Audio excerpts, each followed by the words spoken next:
The ship descended through clouds of purple gas, and Commander Elias Vance pressed his face against the viewport like a child seeing snow for the first time.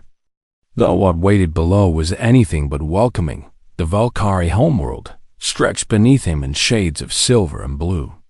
A planet of crystalline towers and frozen seas that had never known the warmth of a yellow sun. And somewhere down there an empire of cold beings waited to judge whether humanity deserved to live among the stars or be crushed beneath their heel. "Remember your training." Admiral Chun's voice crackled through the communicator. No touching, no smiling too wide. No displays of emotion. They see all of it as weakness and primitive behavior. Elias nodded even though she could not see him. And he straightened his Earth Federation uniform and tried to make his face as blank as stone. Though his heart hammered against his ribs like a caged animal desperate for freedom, the Valkyrie had contacted Earth only 6 months ago, their massive ships appearing in orbit without warning. Their message simple and terrifying: join the Dominion as servants or prove yourselves worthy of partnership. And there would be no third option. Elias had been chosen for this mission because he was a soldier who had learned to be a diplomat, a man who had seen the worst of humanity in the resource wars and somehow still believed in the best of it. And his superiors thought that combination might just keep him alive long enough to matter. The shuttle landed with barely a whisper, and the doors slid open to reveal a delegation of Valkyrie waiting in perfect stillness, their tall, slender bodies wrapped in robes that shimmered like liquid mercury, their skin pale as moonlight with patterns of bioluminescence pulsing beneath the surfacing colors Elias had no names for.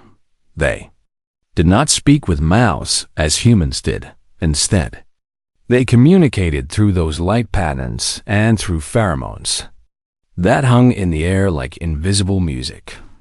And Elias had spent months learning to read the most basic of their signals, though he knew he was like a toddler trying to understand poetry. "Welcome to the Eternal Throne."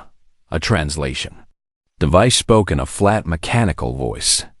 As the lead Valkyrie's lights flickered, "You are the human called Elias Vance, and you will follow us now." No greeting. No pleasantries, no warmth, just commands delivered with the expectation of absolute obedience. And Elias followed because what choice did he have when the fate of 8 billion people rested on his shoulders? The crystalline palace rose around him as they walked, towers of living crystal that sang in frequencies just beyond human hearing. And everywhere he looked, he saw Valkyrie going about their business without ever touching one another, maintaining precise distances as if physical contact was a disease to be avoided. He had studied their culture extensively and knew that touch was their greatest taboo, reserved only for violence in battle or for the most sacred bonding rituals that happened perhaps once in a Valkyrie lifetime. And casual contact of the kind humans exchanged daily was considered disgusting and primitive, a sign of minds too weak to maintain proper boundaries. The throne room took his breath away despite his determination to show no reaction. A vast chamber of ice-blue crystal with the eternal throne rising at its center like a frozen waterfall caught mid-cascade. And upon it sat the emperor, whose name was too complex for human tongues, and whose eyes held the cold indifference of deep space. "The human ambassador," the translation device announced, and Elias felt 1,000 alien gazes turn toward him with curiosity and contempt in equal measure. He was supposed to perform the Valkyrie greeting, a precise nod of exactly 15 degrees held for exactly 3 seconds, but something in him rebelled against it. Some stubborn human part that refused to be diminished even in the face of beings who could destroy his world with a thought. Instead, he bowed a proper earth bow, deep and respectful, the kind his grandfather had taught him to show honor to worthy opponents. And when he rose, he met the emperor's gaze without flinching. The court's bioluminescence flickered in patterns of surprise and what might have been offense. But the Emperor simply stared at him for a long moment before his lights pulsed in what the translator rendered as interesting. "You will be assigned a liaison to educate you in proper behavior," the Emperor's lights declared. "My third daughter will attend to this duty." Ilias caught the ripple of reaction through the court lights flickering in patterns that even he could read as mockery and amusement, and he understood immediately that this was an insult, that the third daughter was considered lesser somehow, that his education had been handed to someone the court did not value. She emerged from among the other royals, and Ilias forgot for a moment that he was supposed to feel insulted, because Princess Siraveth was unlike any Valkyrie he had seen in his months of preparation. Where others held themselves rigid and distant, she moved with something almost like curiosity, her bioluminescence shifting in rapid complex patterns that seemed to ask questions rather than make statements. And when she looked at him, her large dark eyes held none of the contempt he had seen in the others. "I am Siraveth," the translator spoke her lights.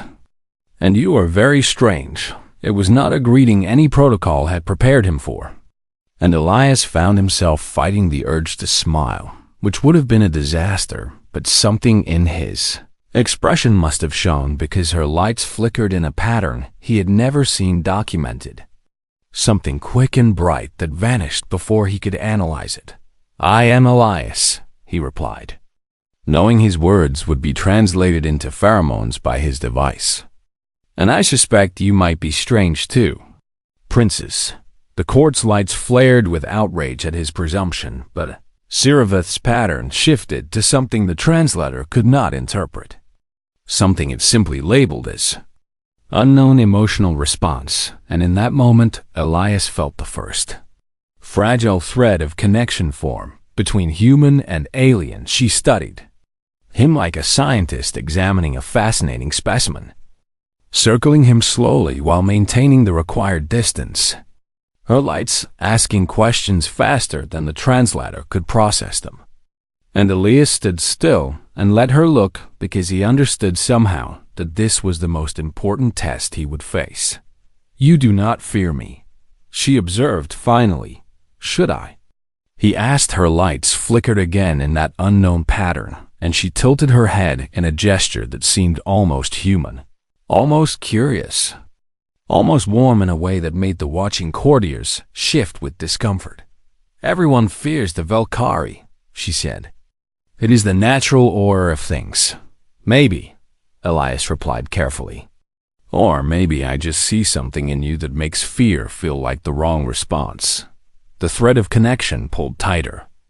Invisible but real.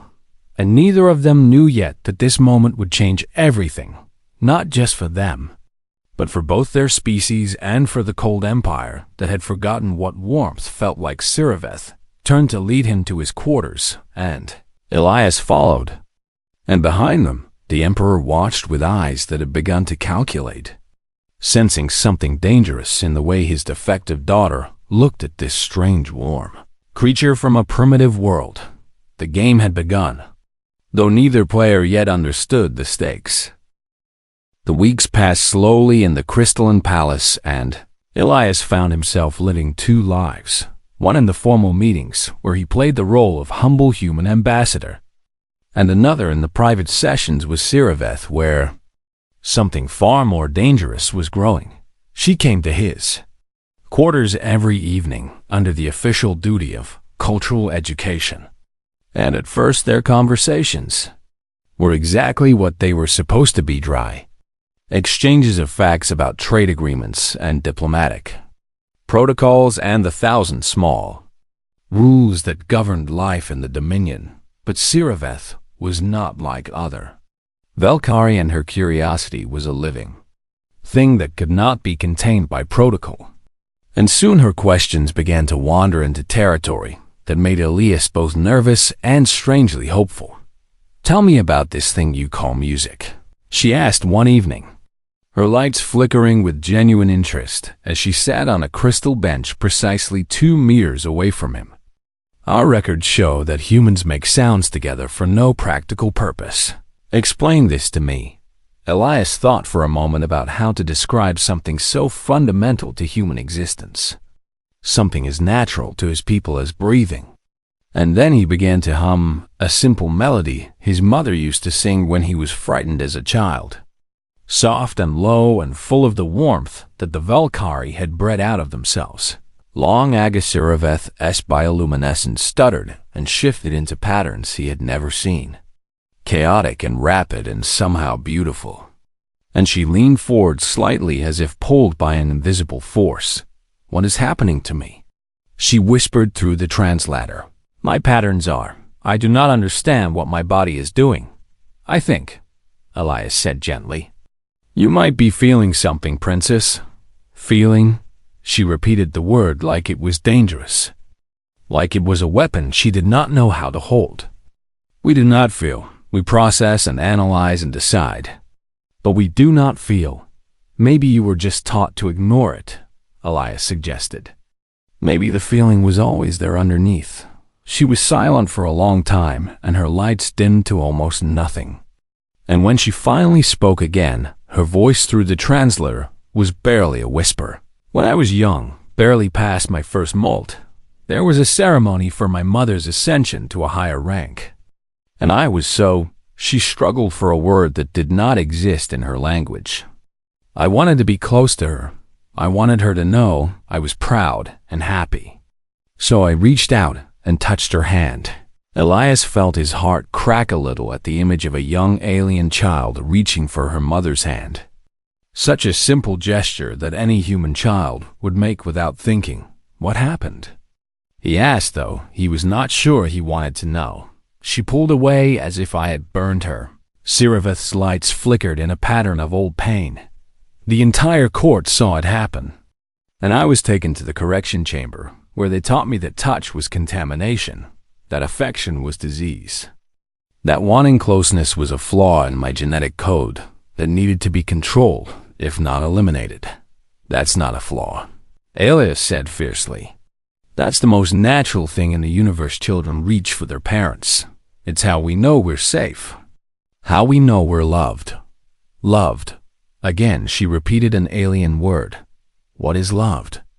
And so Elias told her about human families who held each other when they were sad, about friends who embraced when they had been apart, about the way his father used to put a hand on his shoulder when words were not enough, about the simple miracle of touching another being and feeling less alone in the vast cold universe.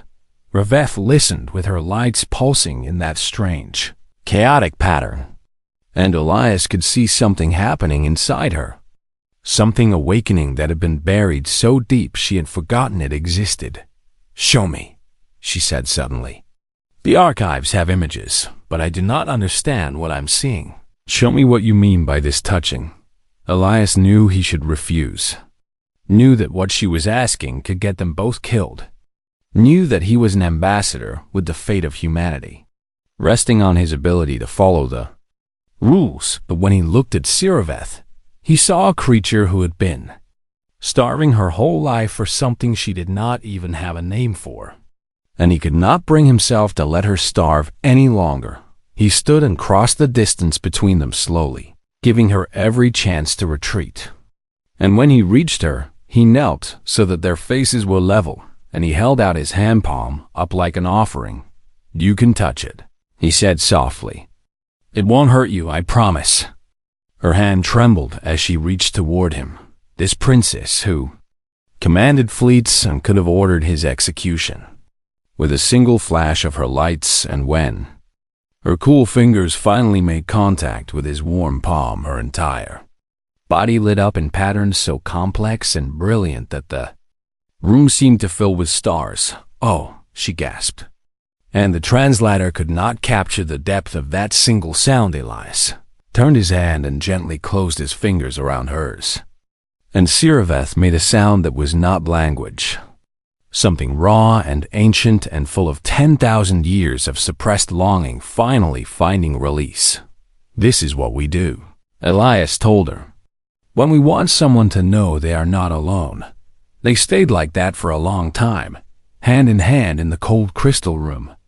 and neither of them noticed the tiny surveillance drone hovering in the corner recording everything.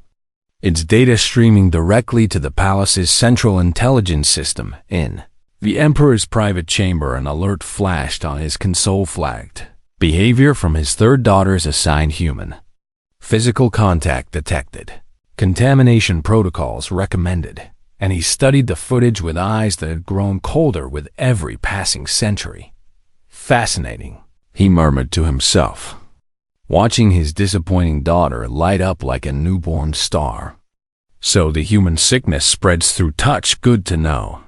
He did not order immediate intervention because he was patient and cool, and wanted to see exactly how far this infection would spread before he cut it out. And besides, there was an opportunity here if he could prove that humans corrupted everything they touched.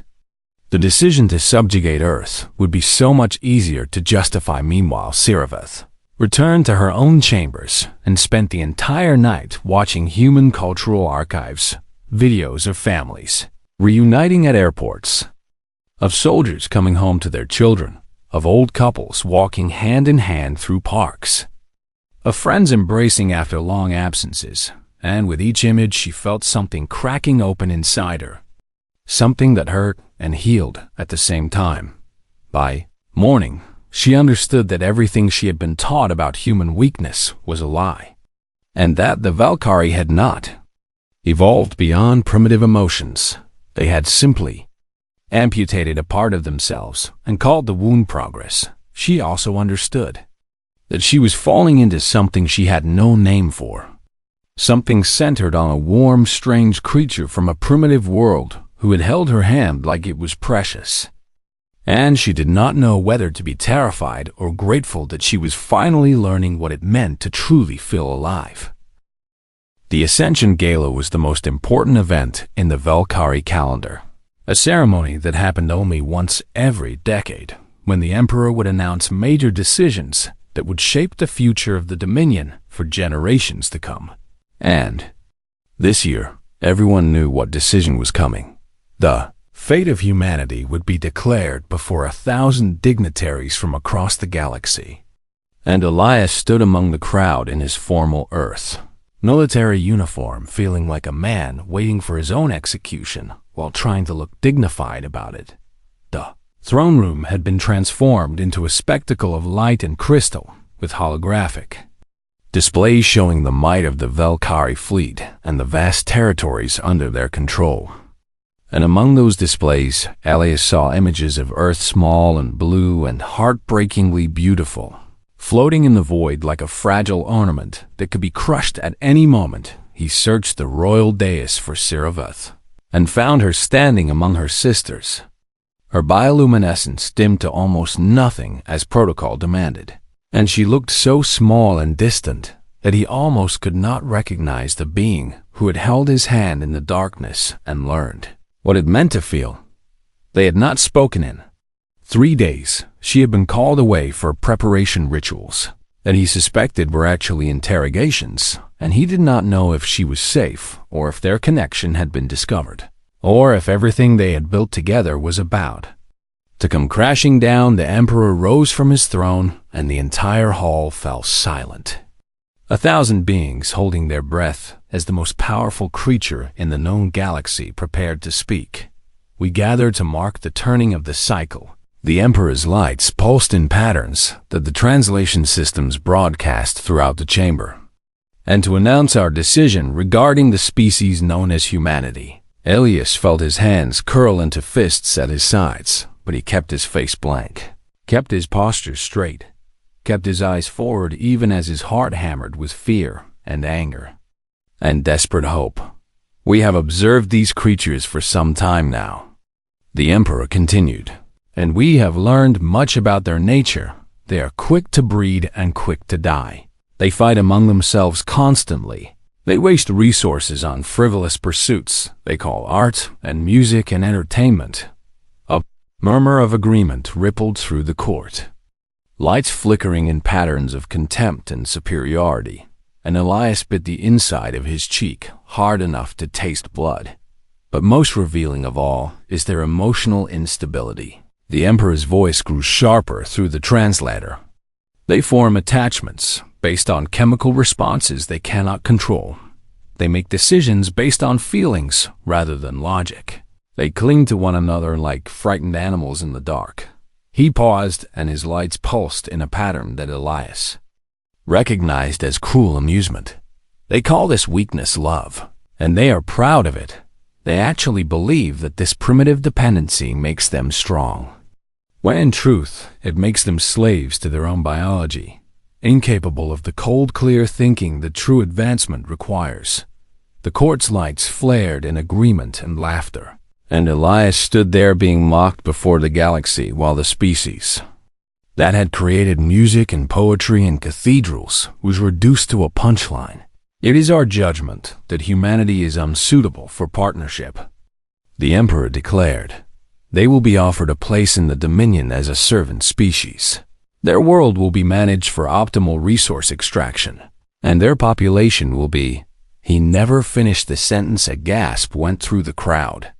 As movement appeared on the royal dais, Princess Siraveth was descending the steps, breaking protocol in a way that had not happened in living memory, her lights flickering in patterns that no one could interpret because they had not been seen in 10,000 years. Daughter, the Emperor's lights flashed with warning. Return to your place immediately. She did not respond, and she did not stop. She walked through the crowd of dignitaries who parted before her like water around a stone, and every eye in the chamber followed her as she moved toward the section where the human delegation stood toward Elias' guards. The Emperor commanded, "Restrain the princess. She has clearly been compromised by human contamination." But the guards hesitated because this was unprecedented, because their training did not cover what to do when royalty walked calmly through a formal ceremony toward a forbidden destination. And in that moment of hesitation, Siraveth reached Elias. She stopped in front of him, and her lights were pulsing so wildly that the translation systems could not process them. And Elias saw in her eyes something he recognized, the same desperate courage he had seen in soldiers who knew they were about to die, but chose to stand their ground anyway. "Siraveth," he whispered, "what are you doing?" "What I should have done long ago," she replied, and her voice through the translator was steady, even though her whole body was trembling. "What all of us should have done before we forgot how." And then she wrapped her arms around him. Throne room froze. Every being in the chamber went completely still, their lights flickering out in shock so profound that for a moment the vast hall was nearly dark. And in that darkness, Siraveth held Elias, and Elias held her back, and neither of them cared that they had just shattered a taboo older than human civilization. Her body was cool against his warmth, and her arms were trembling, but her grip was strong. And she pressed her face against his shoulder like a child who had finally found shelter after a lifetime in the storm. And then something miraculous happened. Her bioluminescence began to shift, the chaotic flickering settling into a steady glow that grew brighter and brighter. And the color was something that made the eldest Valkyrie in the room cry out in shock and fall to their knees. Gold. She was glowing gold. The ancient text spoke of this color, the color their ancestors had worn before the purging of warmth, before the genetic modifications that stripped away emotion and touch and love, before the Valkyrie decided that feeling was weakness and chose to become cold, perfect, efficient beings. And no one had seen it in 10,000 years. Impossible. The Emperor's lights flashed in patterns of fear and rage. "This is impossible, guards. Separate them immediately." But the guards were staring at Siraveth like they were watching a miracle. And some of them, the younger ones, the ones who had maybe wondered in secret if there was something missing in their lives, had tears streaming down their faces, which should also have been impossible because Valkyrie did not cry. "Look at her," Elias called out to the assembled crowd, his voice carrying through the silent chamber. "Look at what she becomes when she allows herself to feel. This is not contamination. This is not disease. This is who you used to be before you taught yourselves to be afraid of it." Siriveth lifted her head and turned to face the court, still holding Elias, still blazing with golden light that seemed to warm the cold crystal air itself. "I touched him because I wanted to," she declared, her lights pulsing in patterns that everyone could read. "Not for advantage, not for manipulation, not because I was forced. I touched him because being close to him makes me feel alive, and I will not apologize for finally understanding what living actually means." The Emperor's lights were flashing commands that no one was following. And in the chaos of that frozen moment, something cracked in the foundation of the Velkhari Dominion, something that would never be repaired. The human had not conquered them with weapons or threats or superior technology. He had simply shown a lonely princess what it felt like to be held. And that had been enough to change everything. They dragged Elias to the deepest prison in the palace, a place carved into the frozen bedrock where no light had ever reached. And they threw him into a cell designed to break minds that had survived centuries of isolation. But Elias did not feel broken. He felt strangely at peace, because he had seen something in that throne room that gave him hope even in the darkness. And that hope was stronger than any prison. Siriveth had glowed gold. Did not fully understand what that meant, but he had seen the reaction of the crowd. Had seen ancient Velkhari fall to their knees and weep. Had seen young guards stare at their princess like she was a door opening onto a world they had only dreamed about. And he knew that something fundamental had shifted in the cold heart of the dominion above him. In the palace, chaos reigned in ways the Velkhari had not experienced in millennia. The Emperor had ordered Siriveth confined to her chambers, under constant guard. But the footage of her embrace had already spread through every communication network in the Empire. Someone had recorded it and transmitted it before the censors could react. And now billions of Velkhari were watching their princess glow with the forbidden color of their ancestors. Execute the human. The Emperor commanded his advisors and announced that the princess was infected with a neural parasite that has now been purged. This will be the official explanation. But his advisors exchanged uncertain glances, and their lights flickered with hesitation. "Sire," one of them ventured carefully, "there are complications. What complications could possibly matter more than containing this contamination?" "The people, sire, they are not reacting as expected." The Emperor demanded to see the reports, and what he found made his ancient blood run cold across the Dominion. Velkhari were gathering in public spaces and doing something that had not happened in recorded history. They were talking about feelings, about the emptiness they had always sensed but never named, about the way Siriveth had looked when she held the human, and whether that golden light meant something they had all forgotten. In the lower districts, workers were touching hands as they passed each other. Quick, forbidden gestures that spread like fire through dry grass. And the enforcement units sent to stop them found themselves hesitating because some of them wanted to reach out to an underground movement that had existed in secret for generations. Those who had always questioned the purging of warmth suddenly found itself with millions of new members emerging from the shadows, all of them asking the same question: what if we were wrong? "This is sedition," the Emperor declared. "This is the collapse of everything our civilization stands for." Or perhaps a voice spoke from the doorway. "It is the return of everything our civilization used to stand for." General Kethvorin entered the chamber, the most decorated military commander in the Dominion, a being who had led fleets to victory across 1,000 star systems. And the Emperor expected support from this pillar of Velkhari strength. Instead, the general's lights pulsed with something that looked almost like sadness. "I remember the old stories," Kethvorin said quietly. "My grandmother told them to me before she was taken for re-education. Stories of a time when we touched and held and loved. When our light was gold instead of cold blue. When being Velkhari meant something more than efficiency and control." "Those are lies," the Emperor hissed. "Primitive fantasies that have no place in. I had a mate once." The general interrupted, his lights flickering with ancient pain. We were young and foolish, and we touched, and it was the most alive I have ever felt. Before or since, and when they found out, they separated us and modified our neural pathways until we could not even remember each other's names. He stepped closer to the throne, and his lights burned with sudden fierce intensity. But I remember the feeling. Sire, I remember what it was like to not be alone, and I have spent 300 years pretending that loss does not haunt every moment of my existence. You are compromised, the Emperor accused. You have clearly been. I am awake, Cathvorin corrected. For the first time in centuries I am awake, and so are millions of others, and you cannot execute all of us. He turned and walked out of the chamber before the Emperor could respond, and as he walked, he made a decision that would have been unthinkable. Just days before he went to free the human, the prison guards stepped aside when they saw who approached. Because General Cathvorin was a legend, and his word was law in military matters. And when he opened Elias's cell door, the human looked up with surprise, but no fear.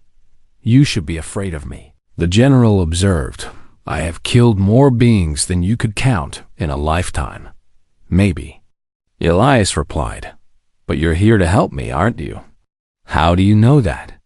Because you look like someone who just remembered what it feels like to hope.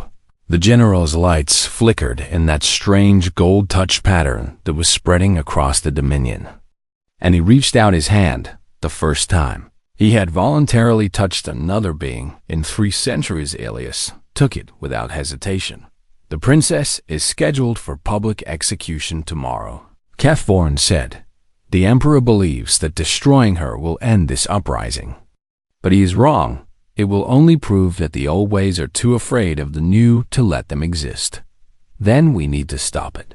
Elias said simply, 1 human and 1 old soldier against the entire palace guard?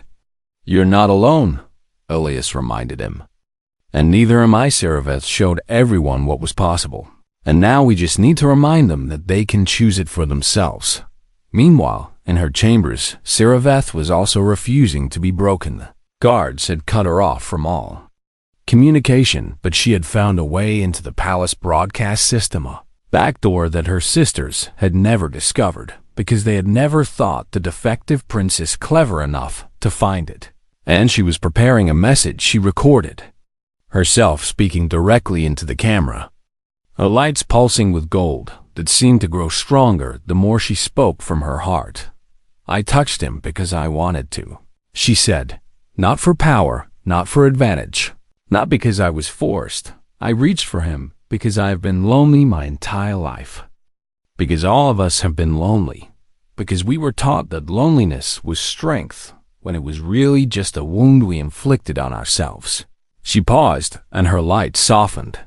I wanted to know what it felt like to reach for someone and have them stay. And now that I know, I understand that this is not weakness. This is not disease. This is the thing that makes existence worth living. The broadcast spread faster than any message in Velkari history, transmitted from ship to ship and world to world, and everywhere it reached. Beings who had felt empty for so long, they thought emptiness was normal, looked at each other with new eyes, and wondered if maybe, finally, it was time to reach out. The Emperor watched his empire cracking apart, and ordered the execution moved up to dawn, determined to cut out this cancer before it spread any further. But it was already too late, because hope, once awakened, is very difficult to kill. And the human had brought something to the Volcari that all their technology and power could never have created on its own. The memory of what it felt like to love. The execution platform had been erected in the great plaza before the palace. A stark stage of black crystal where Siriveth knelt with her hands bound and her lights dimmed to almost nothing. And around her a crowd of thousands had gathered to witness the death of Hope. The Emperor stood on his balcony overlooking the scene, flanked by his loyal advisors and protected by his most fanatical guards. And he believed that this display of power would crush the uprising before it could truly begin. He was wrong about many things. But he was most wrong about this, citizens of the Dominion. His voice boomed across the plaza through massive speakers. "You have been infected by alien contamination. Your minds twisted by human manipulation. But today, we will cut out the source of this disease and return to the purity that has made us strong." Siriveth lifted her head and looked out at the crowd with eyes that held no fear, only a strange calm acceptance. And when she spoke, her voice carried clearly despite the restraints. "What you call disease," she said, "is the cure for what has been killing us for 10,000 years. Silence her." The Emperor commanded, but before the guards could move, a new sound filled the plaza, a human song, broadcast from every speaker in the capital, overwhelming the Emperor's control with a melody that seemed to reach directly into the hearts of everyone who heard it. Elise had made it to the palace communications center with General Kethvorin's help, and now he stood before a camera that was transmitting his image to every screen in the Dominion. And behind him played a montage that told the story of humanity in images that needed no translation, families reuniting after long separations, their arms wrapped around each other in desperate joy, children running to their parents with complete trust that they would be caught and held, friends embracing after surviving hardship together, their tears mixing as they clung to each other, old couples walking hand in hand through sunset parks, their love visible in every small touch, soldiers returning home and dropping to their knees to hold their children, all the horrors of war melting away in that moment of connection. And through it all, humans reaching for each other, not because they were weak, but because they understood that connection was the thing that made strength worthwhile. "You look at us and see primitives," Elias spoke to the billions watching. "You see creatures who cannot control their emotions, who cling to each other in ways you find disgusting, who build civilizations on foundations of feeling rather than pure logic." He paused, and his eyes found the camera like he was looking directly at every Valkyrie in the galaxy. "But what you really see is yourselves, the selves you used to be before you decided that cutting out your hearts would make you better, before you traded love for efficiency and called it evolution." In the plaza, the crowd had stopped watching the execution platform and turned to the screens, their lights flickering in patterns of confusion and something else, something that looked almost like recognition. "Siriveth showed you the truth," Elias continued. "She showed you what happens when one of you allows yourself to feel again. And the gold light she wore was not contamination. It was the color of your ancestors, the color you were born to shine before they taught you to be afraid of your own warmth." He stepped aside and let the images speak for themselves. Humans in all their messy, glorious emotional chaos, crying and laughing and loving with an intensity that the Valkyrie had forgotten was possible, and something began to happen in the crowd. A young female reached out and touched the hand of the male standing beside her, just a brush of fingers, barely anything at all, and both of them gasped as their lights flickered gold for just a moment. Then another touch, and another, spreading through the plaza like ripples on still water. Valkyrie reaching for each other with trembling hands and finding connection they had been denied. Their entire lives the guards moved to stop them, but they were overwhelmed by the sheer number of beings, suddenly desperate to touch and be touched. And some of the guards themselves were swept up in the tide, their weapons forgotten as they discovered what they had been missing on the execution platform. Siriveth watched her people awakening, and tears streamed down her face, real tears, physical tears that Valkyrie were not supposed to be capable of producing, and her bound form began to glow gold so bright it was painful to look at. "Stop this!" The Emperor screamed from his balcony. "I command you to stop." But his commands meant nothing now, because something stronger than fear was moving through the crowd. Something that had been suppressed for 10,000 years and would not be denied any longer. Elias fought his way through the chaos of the plaza toward the execution platform, and the Valkyrie parted before him, not because they feared him, but because they recognized him. the human who had shown their princess what it meant to love, the strange warm creature who had reminded them all what they used to be. He climbed onto the platform and knelt before Siriveth. And when he reached out to touch her face, she leaned into his hand like it was the most natural thing in the universe. "You came," she whispered. "I will always come," he promised. "That's what we do. We show up for the people we care about, even when it seems impossible." He broke her restraints and helped her stand. And together they turned to face the Emperor on his balcony, the ancient tyrant surrounded by guards, who were looking at each other with uncertainty, their lights flickering with colors they did not recognize. "It's over," Elias called up to him. "Not because we defeated you, but because your own people have decided they want something more than cold efficiency. They want to feel alive again." The Emperor stared down at the sea of gold light spreading through his capital city, at the beings he had ruled for centuries, now touching and holding and weeping with joy. And something in his ancient face cracked. "I was trying to protect them," he said, so quietly that only those closest could hear. "The old ways led to war and pain and loss.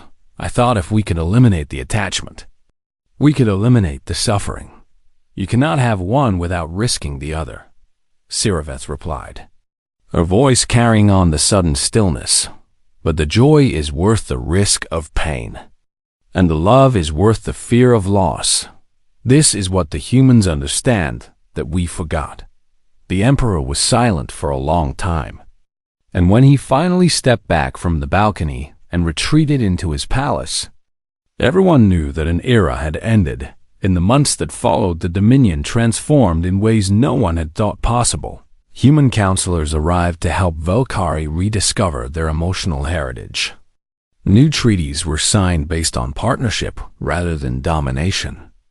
And the gold light spread from world to world as an entire species remembered what it meant to love Siriveth, became an ambassador to Earth, and Elias returned with her to show her the world where humans had never forgotten the importance of connection. On their last night before departure, they stood on a balcony overlooking the capital, now blazing with gold and blue and colors that had no names. And she leaned into him while he wrapped his arm around her shoulders. "Your people do this so easily," she observed, marveling at how natural the gesture felt. "It's not easy," Elias replied softly. "It takes courage to reach for someone when you don't know if they'll reach back, but it's worth it." Every single time, she turned her face up to his, and her lights pulsed with golden warmth. "Thank you," she said, "for showing me what I was missing." "Thank you," he answered, "for being brave enough to reach for it and in the glow of a transformed empire." Two beings from different worlds held each other close, proving that the greatest power in the universe was not strength or technology or conquest, but simply the courage to love.